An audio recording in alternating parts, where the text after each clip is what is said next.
Olá pessoal, nós vamos hoje ver a nossa segunda aula de fisiologia renal, para a gente entender um pouquinho dos mecanismos de regulação do controle dos rins e também entender um pouquinho sobre a formação da urina e os reflexos da micção. Bom, nós já vimos na última aula que o rim ele tem a capacidade de uma autorregulação renal. Isso acontece por aqueles mecanismos da mácula densa, que são capazes de controlar a pressão do capilar sanguíneo dentro do glomérulo, e assim a gente consegue manter a nossa taxa de filtração glomerular de uma forma relativamente constante ao longo do dia, sem grandes alterações do funcionamento renal, como acontece, por exemplo, com outros órgãos, como o estômago no sistema digestório. A gente vai manter a taxa de filtração glomerular e excretar água de acordo com a necessidade. Então, assim, a gente tem, como a gente viu na última aula, que apenas grandes variações de pressão afetam a atividade renal. Então, o rim, por ter mecanismos de autorregulação, eles são capazes de manter a pressão dos vasos dentro dele de forma relativamente constante e, assim, controlar a taxa de filtração glomerular. Bom, nós vimos na última aula que nós temos um grande fluxo sanguíneo renal, né? Nós filtramos em torno de 1.700 litros de sangue por dia. Isso porque o nosso sangue passa, né, pelos rins várias e várias vezes, e assim a gente produz 180 litros de filtrado, e desses 180 litros a maior parte é reabsorvida e a gente então vai excretar em torno de 1 a 2 litros de água por dia, mais ou menos o volume necessário para o funcionamento renal. Nós vamos ter, para concentrar a urina, né, e evitar perdas de água, nós vamos ter que reabsorver grande parte do ultrafiltrado. Nós vimos alguns mecanismos na semana passada de reabsorção, hoje a gente vai ver mais detalhes sobre ele. Um primeiro mecanismo que nós vamos ter é a medula renal, né? Nós vamos ver como isso funciona na região da alça de Henle. Quando o néfron passa por essa região, ela tem uma alta concentração. Esse é um dos mecanismos que nós vamos ver hoje. Outro mecanismo importante é hormonal, tá? A presença principalmente desse hormônio antidiurético. Tá? Nós vamos ver como ele funciona. E assim, então, nós conseguimos reabsorver a água. Bom, para a gente controlar todo o funcionamento renal, existem esses controles locais que eu citei, né, da pressão, mas nós também temos alguns hormônios, como a própria vasopressina ou adrenalina, que vão influenciar também na contração de vasos sanguíneos e podem influenciar a atividade renal. O sistema nervoso simpático, ele também tem mecanismos de controle dessa vasculatura. Todo vaso liso, né, todo músculo liso tem nervos vegetativos, e no rim também tem. E também a mácula densa, como eu vi. Então, a mácula densa que nós vimos na última aula não é o único mecanismo de controle da pressão e da atividade renal. Nós temos esses outros controles também. Bom, a mácula densa, então, é essa região aqui, ó, do túbulo contorcido distal, que está em contato, né, com a arteríola aferente e eferente, e ela é capaz, então, de fazer uma regulação da taxa de filtração glomerular de acordo com o resultado da filtração. Então, veja que o ultrafiltrado passa pelo néfron e chega na região do túbulo contorcido distal. Então, o túbulo contorcido distal sabe a concentração que está aí a urina nesse momento, e ele é capaz, então, de aumentar ou diminuir a taxa. Isso é um mecanismo de feedback negativo. Nós vamos ter outros mecanismos que são também da osmorregulação. Então, essa osmorregulação, a osmolaridade, alguns me perguntaram na última aula o que era isso, né? A osmolaridade tem muito a ver com a concentração do sangue ou do ultrafiltrado. Então, se eu tenho alguma coisa muito concentrada, ela tende a puxar água. Então, a gente vai usar esse mecanismo de osmorregulação para saber, né, ter controle de se nós estamos hidratados o suficiente. Ou se o nosso sangue está muito concentrado, nós aumentamos a osmolaridade do sangue. Então, assim, ó, se a gente tiver o sangue ficando concentrado, significa que a gente está perdendo muito líquido na urina. Então, a gente perdeu muita água, o sangue concentra um pouco e fica mais concentrado, aumenta a osmolaridade. Lá no hipotálamo, nós temos receptores de osmolaridade. Então, o nosso hipotálamo, ele é capaz de perceber se nós estamos desidratados, se estamos com o sangue muito concentrado ou não, e isso ativa o mecanismo de sede.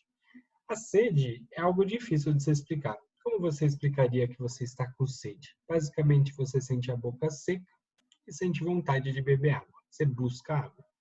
E a sede, então, se ela vai ficando mais intensa, faz você parar a sua atividade e beber água. Então, assim, esse mecanismo de sede é controlado pelo hipotálamo. Bom, como que o hipotálamo sabe, né, dessa sede? A osmolaridade é um dos fatores, não é o único, tá? Mas nós já vimos que nós temos receptores chegando no bulbo e no tronco encefálico que levam informações dos vasos, da pressão, né? São os receptores periféricos. Se o nosso volume de sangue está baixo, isso também é percebido e também ativa, né, o mecanismo de sede. Quando o nosso volume de sangue está baixo, a nossa pressão arterial também diminui, isso também aumenta o mecanismo de sede. Então, ao ingerir água, você vai absorver essa água, aumentar o volume de sangue e assim você pode ter um aumento da pressão.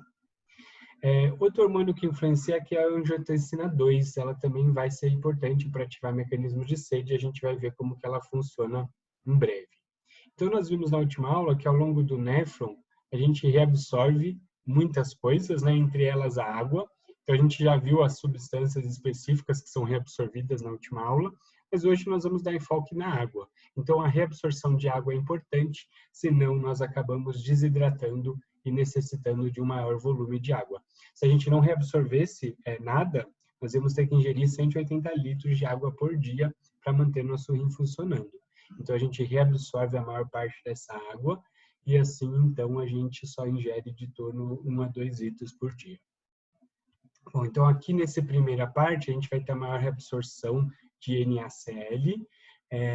O NaCl, o sódio principalmente, ele tem a capacidade de puxar água. Se você vê um saleiro, por exemplo, num dia úmido, ele fica todo engrumado, porque ele puxa água do ambiente. Então, quando a gente está puxando sódio, a gente puxa água junto. Sempre vem sódio rodeado de água, tá? Ele tem essa capacidade. Então, alguns dos mecanismos renais de reabsorção de água vão estar relacionados ao sódio. Essa reabsorção é totalmente passiva, tá? A gente não gasta energia nesse momento, a gente vai ver que alguns mecanismos gastam energia para fazer alguns processos. Bom, nessa alça de Henle, nós vamos ter aqui, ó, nessa região da alça, a medula. Então, do lado de fora da alça de Henle é uma concentração muito maior do que está dentro da alça. Então, naturalmente, a água sai, dessa vez ela sai sem o sódio. Então, é uma água livre, sem soluto nenhum. Em torno de 10 a 15% do que a gente reabsorve. Quando a gente chega nesse sistema que a gente já vai ver com mais detalhes, da alça de Henle e da medula, se chama sistema de contracorrente multiplicador. Quando chega aqui, ó, no tubo contorcido distal, a gente tem uma região hipotônica, então aqui nós vamos ter uma forte atividade hormonal para a gente aumentar ou diminuir a permeabilidade de água. Então, assim, os hormônios atuam principalmente nessa faixa final do néfron, tubo contorcido distal e o ducto coletor. O nosso rim, ele é capaz de reter água, tá? Mas essa água é uma água que já fazia parte do nosso organismo. Então, mais ou menos é assim, o rim é capaz de diminuir a perda de água, mas é uma água que já é nossa. Então, esse mecanismo é um mecanismo que depende da ingestão de água. Eu vou perder naturalmente um volume de água para o funcionamento renal, esse fluxo, essa produção de urina é importante para o funcionamento renal, mas se eu não pôr mais água no sistema, uma hora eu não tenho mais água para reter. Então o rim, ele retém uma água que já fazia parte da gente. Então a gente sempre está perdendo um pouquinho de água na urina. Por isso que a gente também precisa sempre repor água. Outro detalhe importante, a gente não perde água só na urina, a gente perde água na transpiração da pele, a gente perde água também na respiração, né? Lembra que sai gás carbônico e água, e nós perdemos água também nas fezes. Então, assim, a gente perde um tanto de água todos os dias, e a gente precisa repor essa injeção de água. E o nosso rim, por mais que ele segure e retenha água, ele não ganha água nova com isso. Então, é um mecanismo que não faz a gente ficar independente de ingestão. Tá? Então, precisamos ingerir água todos os dias. Bom, na alça de Henle, eu falei para vocês que tem esse mecanismo de contracorrente. Então, aqui ó, nós temos a alça descendente da alça de Henle, a alça ascendente, e nessa região, do lado de fora, é a medula renal. A medula renal é extremamente concentrada, e quanto mais fundo a alça vai até para baixo, né, na medula, mais concentrado fica. Então, quanto mais o ultrafiltrado desce pela medula, mais água ele solta para o lado de fora. Então, essa água volta para a circulação, a gente concentra assim a urina. Então, esse mecanismo aqui ó, vai fazer a gente perder água aqui de uma forma sem, essa é uma água livre, né, sem nutrientes, porque a gente está usando esse gradiente osmótico, ou seja, fora da alça é muito mais concentrado que dentro. Então, isso naturalmente puxa a água para fora. E essa água que sai para fora sai sem os solutos. Um hormônio importante para a gente é a vasopressina, ela também é chamada de hormônio antidiurético. Como o próprio nome já diz, né, ele evita a perda de água, então diurese é a perda de água na urina. Então, se ele é antidiurético, ele retém água. Ele é produzido na hipófise, que fica lá no meio da cabeça. Tá? Então, a hipófise é essa glândula que a gente vai estudar em endócrino mais para frente. Ela produz o ADH na neurohipófise e esse ADH, então, ele vai atuar nos rins. Então, lá nos rins, lá no ducto coletor, ele vai estimular aquelas células a produzirem canais de água. Esses canais de água se chamam aquaporinas. E essas aquaporinas, então, vão aumentar a permeabilidade do ducto coletor e assim a gente vai absorver mais água. Então, essas aquaporinas vão ajudar a gente a concentrar ainda mais a urina e evitar perder água desnecessariamente para a urina. Então, a gente vai atuar no ducto coletor, tá? Ele vai ativar os genes, esses genes do ducto coletor dessas células vão produzir essas aquaporinas captam água e desaparecem. Então, a gente precisa do hormônio novamente para ela ser estimulada. Então, é um canal que dura por um tempo, tá? E ele é induzido pelas aquaporinas. Então, assim, a gente consegue absorver um pouquinho mais de água e deixar a nossa urina um pouco mais concentrada. Bom, a vasopressina, para ela ser produzida, tem vários estímulos, como estímulos osmóticos, que são aquelas concentrações, e algumas drogas e substâncias estimulam também ou inibem o ADH, tá? Uma das que inibem, que é famosa, é o próprio álcool, né? Então, quando o indivíduo ingere álcool, ele corta o hormônio antidiurético e ele acaba perdendo bastante água na urina. E aí isso causa um quadro de desidratação, que muitas vezes dão sintomas que são conhecidos popularmente como ressaca. Bom, o ADH, então, ele vai atuar inserindo essas aquaporinas e ajudando a gente a evitar que a nossa urina saia muito diluída. Ela vai sair, então, mais concentrada e menos diluída, né? Então, assim, a aquaporina, tirando água da urina, faz a urina concentrar. O ADH pode ser estimulado ou inibido. Aqui tem um resumo para vocês acompanharem, né? Aqui, então, você pode ver que alguns mecanismos como aumento da osmolaridade, diminuição do volume sanguíneo, são aqueles mecanismos de sede, aumentam o ADH. Ou seja, se você está precisando ingerir água, a gente vai ainda reter mais água, é uma forma de colaborar para a reidratação corporal. E o contrário disso, basicamente, estimula a gente a perder água. Tá? Então, por exemplo, uma alta pressão sanguínea vai estimular a gente a diminuir o volume sanguíneo. Então, assim, nosso rim tende a mandar mais água para a urina. Um outro mecanismo importante de hormônios é esse sistema renina-angiotensina-aldosterona. É um sistema chamado de eixo endócrino, porque são 3 hormônios que atuam de forma distintas. Então, funciona assim. O rim produz a renina. Tá? Então, no caso de uma queda de pressão arterial, o rim solta a renina na circulação. Quando a renina cai na circulação, ela encontra o angiotensinogênio, que estava no sangue. Ele foi produzido no fígado e ele circulava pelo sangue. Quando isso acontece, a renina transforma o angiotensinogênio em angiotensina 1. E essa angiotensina 1, depois de convertida por essa enzima, que se chama enzima conversora de angiotensina, ela é chamada de ECA, por isso são as iniciais, ó. Então, quando a angiotensina 1 é cortada pela ECA, gera angiotensina 2.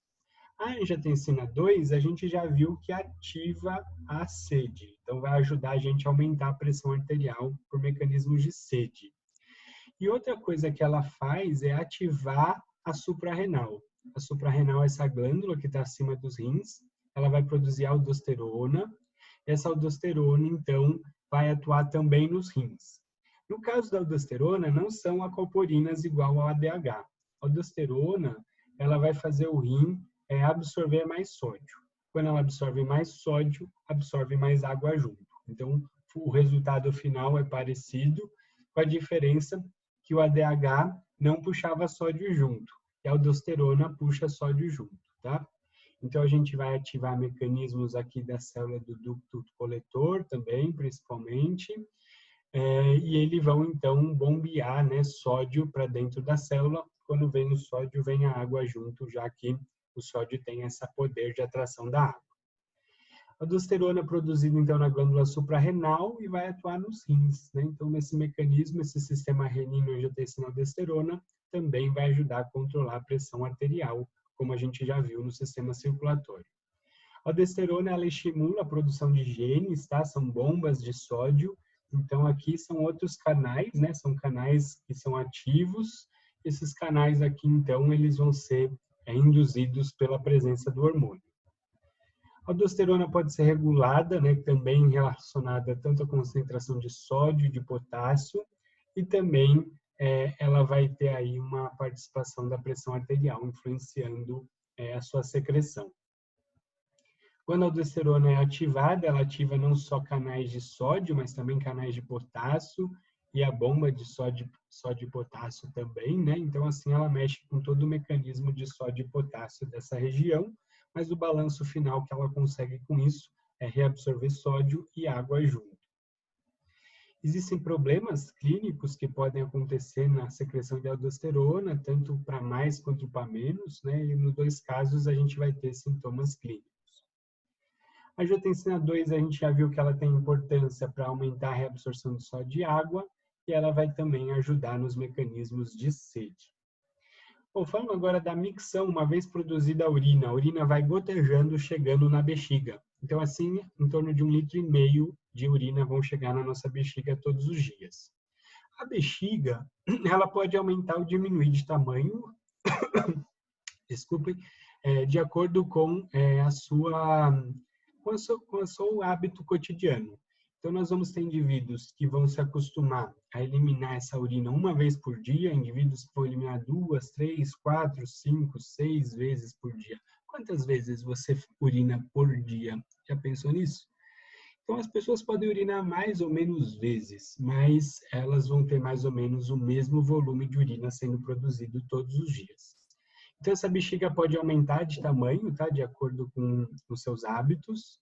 E a gente vai ter aqui uma série de reflexos para a gente aprender a controlar a micção, né? Que é a urina. Urinar, né? O ato de urinar. Então, nenhum de nós nascemos sabendo fazer isso, tá? Nós aprendemos a fazer isso. Então, lá pelos 2 anos de idade, a gente parou de usar fralda. A gente aprendeu, então, a controlar, né, a uretra e o ânus e não fazer as necessidades nas fraldas mais. Então, a gente começa mais fácil o ato de defecar, né, para a gente controlar esse reflexo. A micção é mais difícil. Então, a gente levou mais tempo para isso. Então, principalmente nos sonhos, né? Existem sonhos traiçoeiros aí que às vezes fazem a gente urinar dormindo, né? Quando a gente é criança. Então, até uns 5, 6, 7 anos ainda pode ter alguma falha nesse controle. Mas, basicamente, a gente vai aprender a regular, né, a nossa vontade de urinar. E aí funciona assim, ó, a nossa bexiga, conforme ela estica, ela tem nervos, tá? Esses receptores são capazes de perceber esse deschiramento, essa esticada, esse aumento de volume, e isso é informado para a medula, tá? Então, a gente sabe, conforme a nossa bexiga vai enchendo, a gente vai sentindo, e a gente vai sentindo que ela está mais cheia, e mais cheia, e mais cheia, e você vai segurando e segurando, e você ainda tem um limite, tá? Quando a bexiga está muito esticada, a gente vai ativar um reflexo aqui, e a gente vai relaxar os esfíncteres. Então, você consegue segurar até uma quantidade máxima. Mas quando a bexiga está muito cheia, antes de estourar, ela pega e libera tudo. Então, assim você consegue controlar. É bom não testar os seus limites, porque se a sua bexiga encher demais, certamente você vai relaxar involuntariamente os esfíncteres e vai liberar essa urina, tá? Então, o ideal é a gente nunca deixar a bexiga muito cheia e conforme ela enche, a gente tem que ir esvaziando mesmo ao longo do dia. Um problema comum nos homens, né, hipertrofia de próstata. A próstata do homem, a uretra do homem passa por dentro da próstata, né? E aí o que acontece é que conforme os homens envelhecem, eles vão aumentando o tamanho da próstata e vão contraindo, né, apertando a uretra. Então isso faz os homens acima de 60 anos terem dificuldade de urinar e muitas vezes é preciso fazer uma cirurgia aqui para corrigir essa região, aumentar de novo o tamanho da uretra para que a bexiga não fique sempre cheia. Então esse é um problema que se chama hipertrofia de próstata. É um dos casos benignos, né? Não é o tumor de próstata, não. Tem os tumores malignos, que são os cânceres, que podem até ser bem perigosos, mas esses são problemas comuns aí do homem do envelhecimento, né? Então, 80% dos homens acima de 70 anos vão ter problemas de hipertrofia de próstata. Bom, para a gente fechar, nós ainda temos o equilíbrio ácido-base, que a gente já viu no sistema respiratório, e nós vimos que o rim colabora também para manter, né, o tamponamento do sangue. Então, basicamente, a gente ingere ácidos na nossa dieta, como aminoácidos, tem caráter ácido, ácidos graxos e outros ácidos. E nós temos o nosso próprio metabolismo, que produz o gás carbônico, como a gente já viu, mas também produz ácido lático, produz também cetoácidos em alguns casos. Então, a gente tem uma tendência natural do nosso organismo de se acidificar, como a gente já viu nas últimas aulas, mas nós temos aí os nossos tampões. Então, nós vamos eliminar o excesso de ácido pelos pulmões, liberando gás carbônico e água, e o rim vai ter um papel importante de duas formas. Primeira forma, ele pode jogar H+ fora, que é ácido, e ele pode reter H+. Então, ele pode controlar quanto de ácido ele joga na urina e quanto de ácido ele não joga. E fora isso, ele também controla quanto de bicarbonato sai na urina e quanto de bicarbonato ele retém. Então, assim, o rim vai atuar dessas duas maneiras, retendo e captando ácido e também retendo e captando bicarbonato. E assim, então, o rim e o pulmão vão conseguir manter o pH fisiológico e o nosso corpo não se acidifica. Bom, pessoal, assim a gente encerra, então, esse bloco de sistema renal. Se vocês tiverem qualquer dúvida, a gente se encontra no chat ou por e-mail, então. Então, espero vê-los em breve. Muita força aí nessa quarentena. Logo estaremos todos juntos, tudo passa, inclusive as pandemias. Então, força na peruca e uma boa quarentena para todos.